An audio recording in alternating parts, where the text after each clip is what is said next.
আপনাদের কতটা ক্ষতি করেছে তৃণমূল সরকার, বিশেষ করে এই বাংলার মুখ্যমন্ত্রী মমতা বন্দ্যোপাধ্যায় সিপিএম কংগ্রেস মিলে।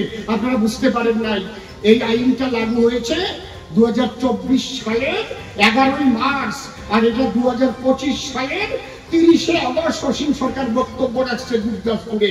1.5 বছরের বেশি হয়ে গেছে না দাদা?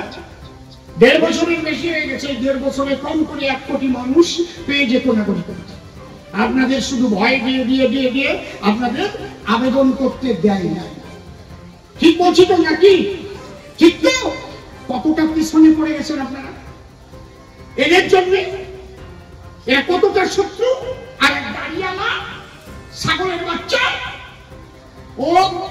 ওই সব ভিডিওতে সব পায় আছে না। আরেকজন ঢ্যাম ব্যাপারী দেখবেন, ভারী ছাগলের মধ্যে একটা ব্যাপারী, আর নাম বলবো না, একটারও নাম বলবো না, আমি ঘৃণা করি।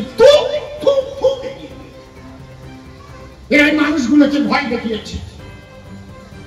তাহলে এই সিএতে কি লেখা আছে?